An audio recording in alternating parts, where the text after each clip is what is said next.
सौरभ और मुस्कान की शादी को 5 साल हो चुके थे। देखने में वे एक खुशहाल दंपत्ति लगते थे, लेकिन मुस्कान के दिल में कोई और बस चुका था, साहिल। वह और साहिल कॉलेज के दिनों से प्रेमी थे, लेकिन परिवार के दबाव में मुस्कान को सौरभ से शादी करनी पड़ी थी। शुरू में उसने सौरभ को अपनाने की कोशिश की, मगर उसका मन साहिल से कभी दूर नहीं हुआ। धीरे धीरे सौरभ को मुस्कान के बदलते व्यवहार पर शक होने लगा। मुस्कान अब उससे कतराने लगी थी। फोन पर घंटों बातें करना, रात को अचानक बाहर जाना, और सबसे ज्यादा उसकी आंखों में अब वह प्रेम नहीं था जो पहले हुआ करता था। एक रात जब सौरभ ने मुस्कान को साहिल के साथ रंगे हाथों पकड़ लिया तो उसका खून खौल उठा। उसने मुस्कान को तमाचा मारते हुए कहा, अगर तुमने अब इस आदमी से बात भी की तो अंजाम बहुत बुरा होगा। मुस्कान के अंदर आग जल उठी। साहिल ने भी गुस्से में कहा, हमेशा तुम्हारी धमकियों से डरने वाले नहीं हैं हम, सौरभ। उस रात मुस्कान और साहिल ने फैसला कर लिया, सौरभ को हमेशा के लिए खत्म करना होगा। एक काली रात जब आसमान में घने बादल छाए थे, मुस्कान ने सौरभ के पसंदीदा ड्रिंक में नशीली दवा मिला दी। सौरभ ने जैसे ही पहला घूंट लिया, उसे अजीब सा महसूस हुआ। सिर भारी हो रहा था, आंखें धुंधली होने लगी। मुस्कान, यह क्या? वह बोल पाता, इससे पहले ही उसके पैरों ने उसका साथ छोड़ दिया। साहिल, जो पहले से ही छुपा हुआ था, बाहर आया। दोनों ने मिलकर सौरभ के शरीर को बाथरूम तक घसीटा। सौरभ अब भी पूरी तरह बेहोश नहीं हुआ था। उसकी धुंधली आंखों ने मुस्कान को देखा और दर्द भरी आवाज में कहा, क्यों कर रही हो ये सब? मुस्कान ने झुककर उसके कान में फुसफुसाया, क्योंकि तुम हमारे रास्ते का सबसे बड़ा रोड़ा हो।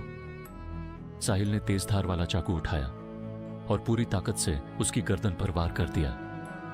सौरभ की चीखें पूरे बाथरूम में गूंज उठीं। खून का फव्वारा फर्श पर फैल गया, लेकिन मुस्कान और साहिल को अब इससे डर नहीं लग रहा था। उनके चेहरे पर पागलपन भरी संतुष्टि थी। अब हमें इसे खत्म करना होगा, मुस्कान ने कहा। उन्होंने पहले से तैयार किए गए बड़े नीले प्लास्टिक ड्रम में सौरभ का धड़ डालने की कोशिश की, मगर उसकी गर्दन अटक गई। सिर को अलग करना होगा, मुस्कान ने ठंडी आवाज में कहा। साहिल ने हथौड़ा उठाया और जोर से सौरभ की खोपड़ी पर वार करने लगा। खून के छींटे दीवारों पर फैल गए। कुछ मिनटों बाद सिर पूरी तरह अलग हो चुका था।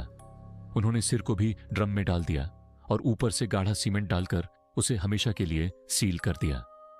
ड्रम को घर के पिछवाड़े में रखा गया, जहां किसी का ध्यान न जाए। दोनों ने राहत की सांस ली। अब कोई नहीं था जो उन्हें रोक सकता था। कुछ दिनों बाद सब कुछ सामान्य लगने लगा।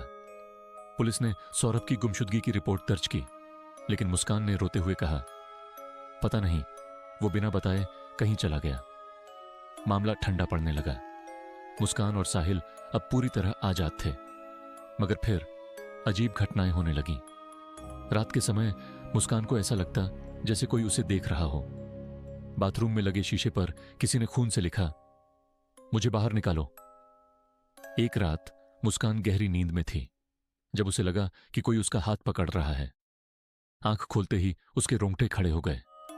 सौरभ का कटे हुए सिर वाला धड़ उसके सामने खड़ा था। उसका चेहरा खून से सना था और उसकी आंखों से गहरा अंधकार टपक रहा था। उसके कटे हुए गले से एक गहरी गूंजती हुई आवाज निकली, मुस्कान, कहां है मेरा सिर? मुस्कान की चीख से पूरा घर गूंज उठा। मुस्कान बदहवास होकर साहिल के कमरे की तरफ भागी, लेकिन जैसे ही उसने दरवाजा खोला, उसका दिल धड़कना बंद हो गया। साहिल बिस्तर पर पड़ा था। उसकी गर्दन कटी हुई थी और उसके शरीर से खून की धार बह रही थी। कमरे में नीले ड्रम से ताजा खून रिस रहा था। ड्रम अपने आप हिलने लगा। अचानक सीमेंट की परत टूट गई और अंदर से सौरभ का सिर बाहर गिर पड़ा। सिर की आंखें खुलीं और उसने मुस्कान को देखा। अब तुम्हारी बारी है। अगली सुबह जब पुलिस को सूचना मिली और वे उस घर में पहुंचे, तो उन्होंने जो देखा उसे देखकर उनकी रीढ़ की हड्डी जम गई। मुस्कान उसी नीले ड्रम में भरी हुई थी। उसका सिर कटा हुआ था और चेहरा डर से विकृत हो चुका था। पुलिस कभी यह पता नहीं लगा पाई कि मुस्कान की मौत कैसे हुई। लेकिन जब भी कोई उस घर के पास से गुजरता, उसे नीले ड्रम से किसी के फुसफुसाने की आवाज आती, मुस्कान, मुस्कान, कहाँ है मेरा सिर? क्या तुम्हारे घर में भी कोई नीला ड्रम रखा है?